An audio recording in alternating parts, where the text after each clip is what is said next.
Gönlü yaman bölünü, oşunlu gözünün yaşı tövülü, Kazgaldak denen kaynan kuş, kayrılmay uçan taladan, korkup tura turar, oşun ardından kana çıkın ömürden, Ağaranğı ülkeler, cinenine bollote, artan alta taytoro, Кыргыз адаби тилинин түзүлүшүндө дүйнөдөгү көлөмү жагынан эң чоң, мазмуну жана мааниси жагынан уникалдуу, адамзаттын руханий мурасы болгон Манас эпосунун тилинин орду чоң. Манас таануучулардын айтымында анын тилин бир гана диалектинин тили деп баалоого негиз жок. Анткени кыргыз диалектилеринин үстүндө турган, өзүнө гана мүнөздүү болгон өзгөчөлөнгөн өзгөчөлүктөрү бар.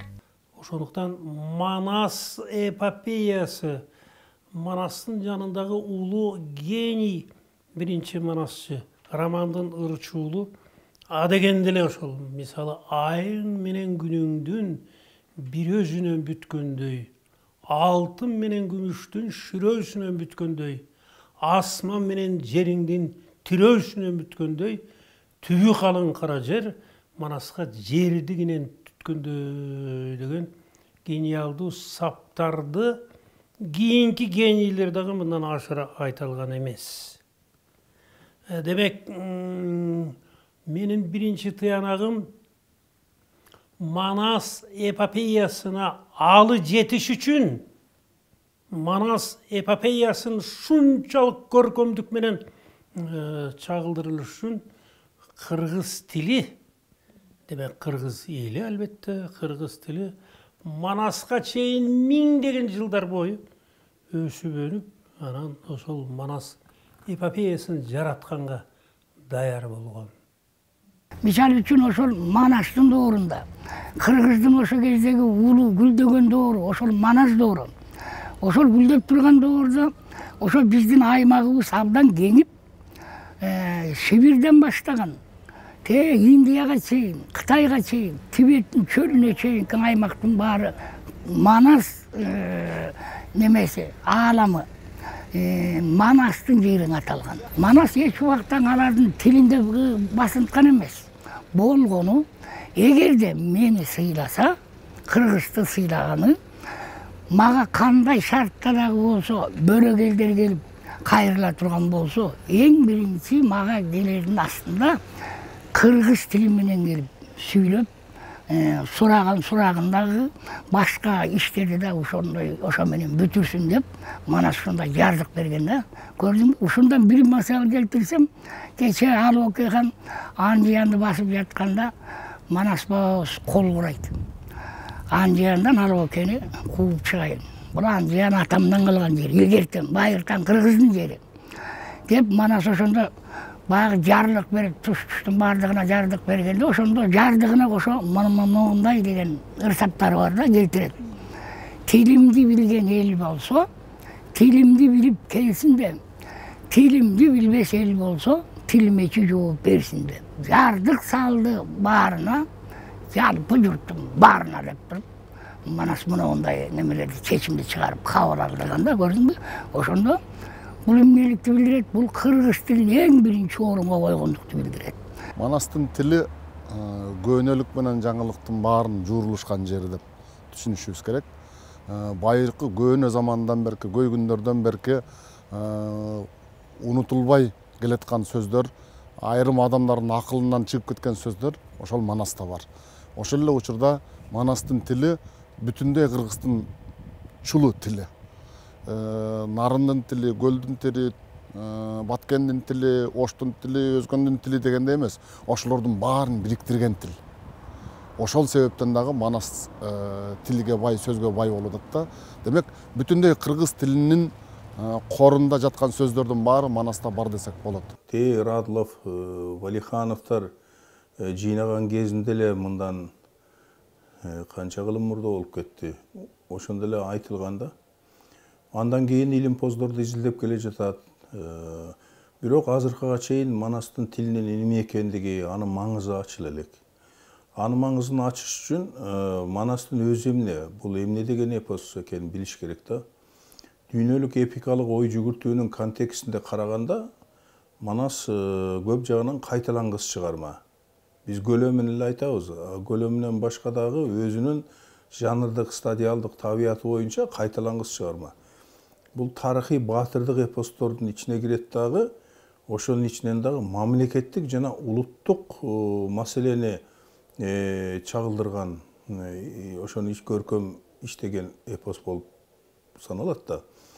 Мындай чыгарма дүйнөдө жок. Ал элдин баары ойлойт да, Илиада окшош, анан тиги окшош. Жок, окшобойт. Анткени кандайдыр бир мамлекетти куруу, кыйраган мамлекетти кайра калыптандыруу, аны күчтөндүрүү, керек болсо жалгыз эле баскынчыларга каршы согуш эмес, басып алуу согушун баардыгы катышкан эпостор Манас сыяктуусу жок.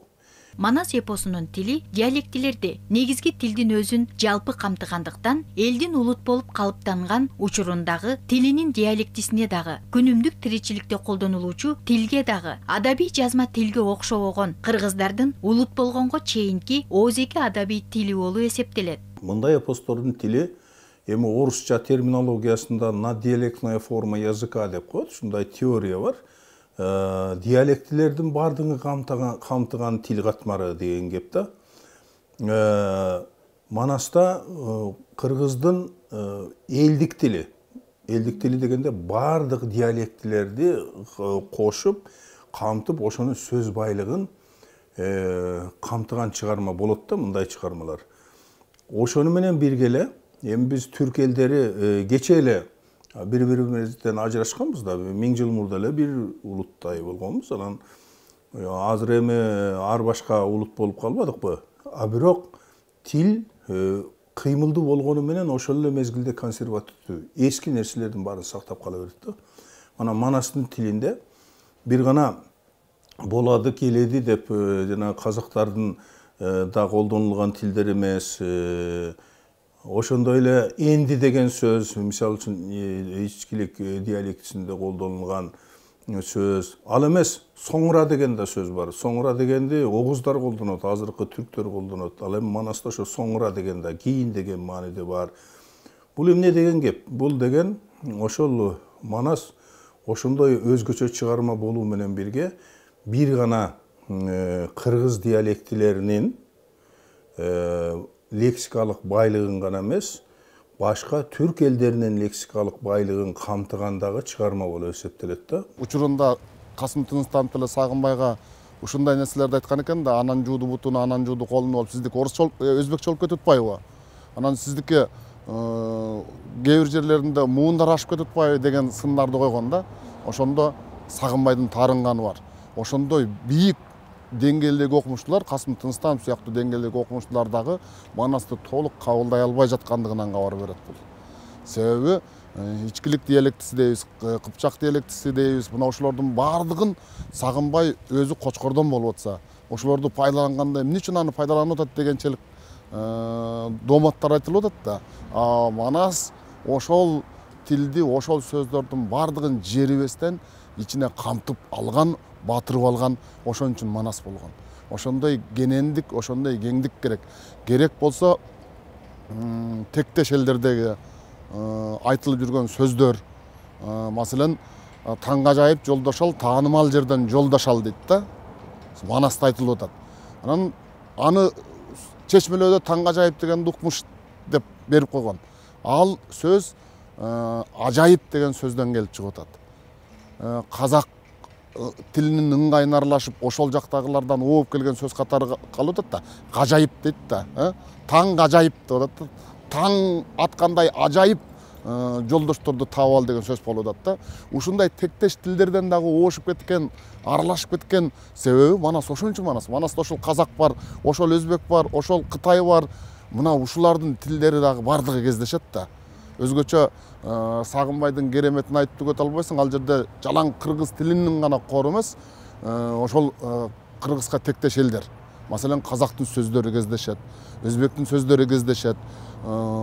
Тектеш эл мындай кой, Букарга барганда, Канекейге үйлөнүү үчүн барганда тажик сөздөрү кездешип атат, калмак сөздөрү кездешет, моңгол сөздөрү кездешет, Кытай сөздөрү кездешет ал эмес. Мына мисал үчүн ошол илгерки көөнө сөздөр. Булар бирок бул көөнө сөздөрдүн баары байлык сөздөр. Түшүнүп чече билсе, бу да бир абдан сонун залкар ойлор, сонун салыштырмалар абдан баал болуп жатат. Мисал үчүн көйхар дейт, көйхар. Көйхар деген эмнени түшүндүрөт? Көйхардай сулуу экен, көйхардай жанып турат экен, дат баспайт экен, жерде жаса дагы эчтеке болбойт экен деген маанини ошол кыргыздар көрдүңбү? Улуулугун, сөздүн улуулугун ошол бир сөзгө алып келип байлап койгон. Көйхар. Карачы, көйхар деген жанып турат. Бул чырагы жок, чырактын ордуна колдонгондо муну кыргыздар илгери. Ошол мындай көйхарды таштын бетине бастырып коюп, дал ошонун жарыгы менен отуруп чай ичишкен, кымыз ичишкен, эт жеген. Дал ушундай болгон таш бир боз үйдүн ичин жапжарк кылып турган. Көйхар таш. Андан тышкары бермет дегендер бар. Берметтей жанып турат экен деп. Бул көйхардан башкараак жарык берет. Көрдүңүзбү? Лаалы деп коет. Лаалы таш, будак таштын түрүнө кирет. Кыскасы салыштыра берсек көп да. Эпостун табиятына ылайык кылымдап далай айтуучулардын чыгармачылык чеберчилигинен өтүп, мындай деңгээлге жеткирүүдө бир топ таланттуу жомокчулардын күчү корогондугу талашсыз. Arkadan tatay koro, adamay dinlemine bollote, oşo gezde cengeken, göğülü zöllünüz. Кейин элдердин эң улуу түрлөрү манаслар болгон. Экинчиси төкмө акындар болгон. Үчүнчүсү ойчул философ акындар болгон. Төртүнчүлөрү жанагы окшогон сынчылар болгон. Олдой сынчылар. Ошондуктан мына ошол сиз менен биздин эң байыркы бабаларыбыз ушул кыргыз тилин ушунчалык өстүргөн экен да. Манас өнөрү, айтуучулук өнөрү, бул ошол манасчылар менен анан жана төкмө акындарга да тиешелүү да. Себеп дегенде төкмө акындын эң төкмөлүктүн эң туу чокусуна жеткен гана төкмө акын манас айтылат. Көрдүңүзбү? А дегенде төкмө акын боло албайт, баары акындар жамакчы болот. Бирдекени кошуп эки сап, бир саптан кошуп айтат, антет, минтет, жүрүп отуруп, улам күн өткөн сайын такшарып, анан жанагы сонун сөздүн берметтерин сууруп, таап, алып элге айтууга жеткен кезде гана буларды төкмө акын деген баа берген илгери кыргыз.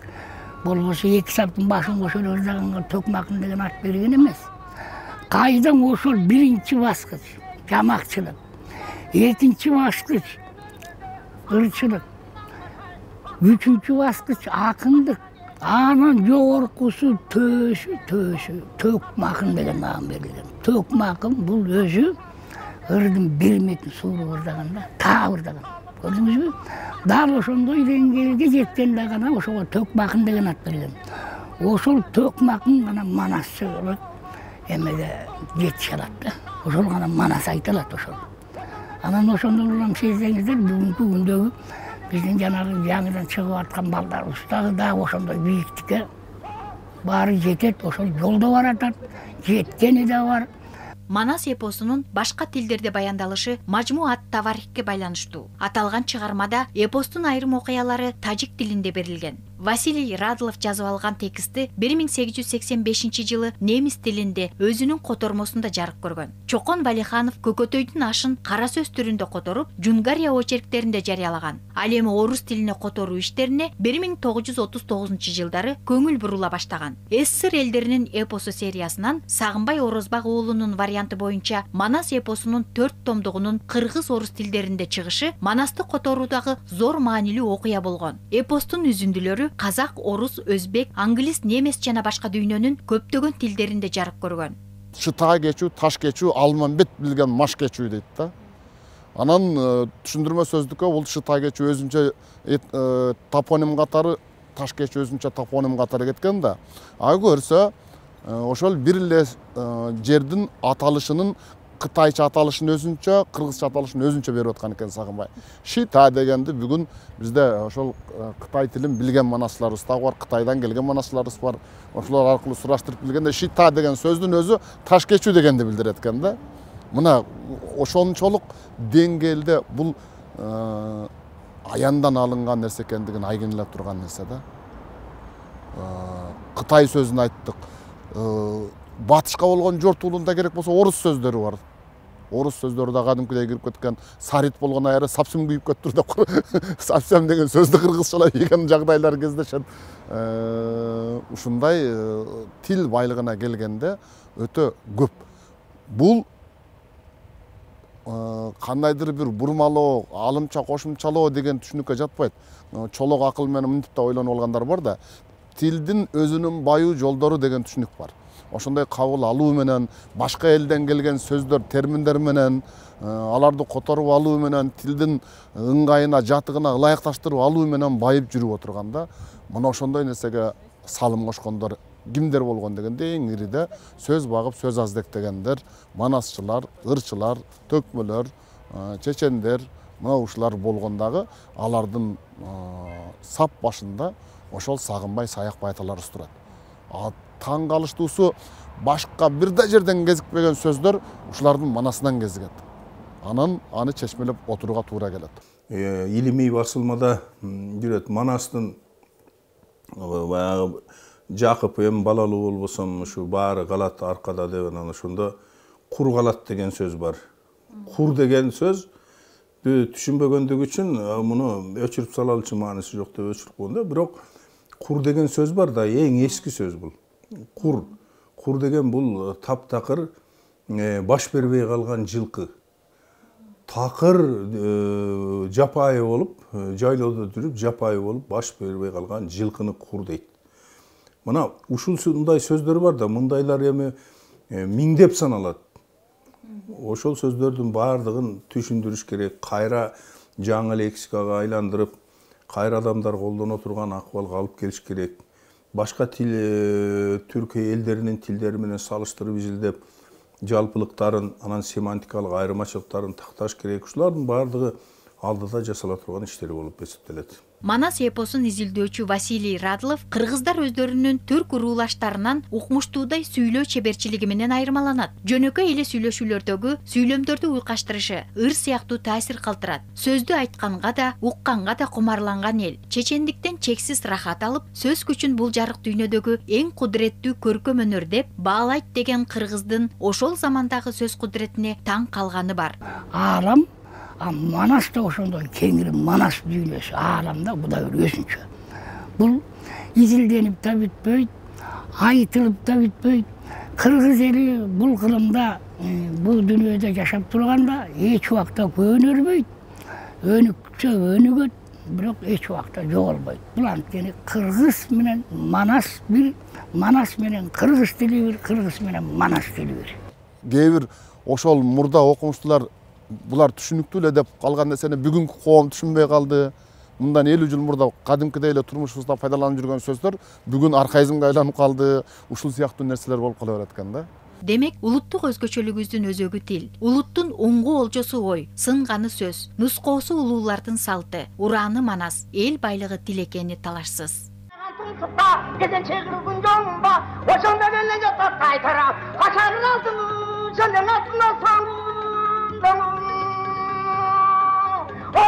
Şahsi kaytarın yemin aydan çıkıntı ve sümbürcengey. Çirkin çımında öyle candan çıkıntı.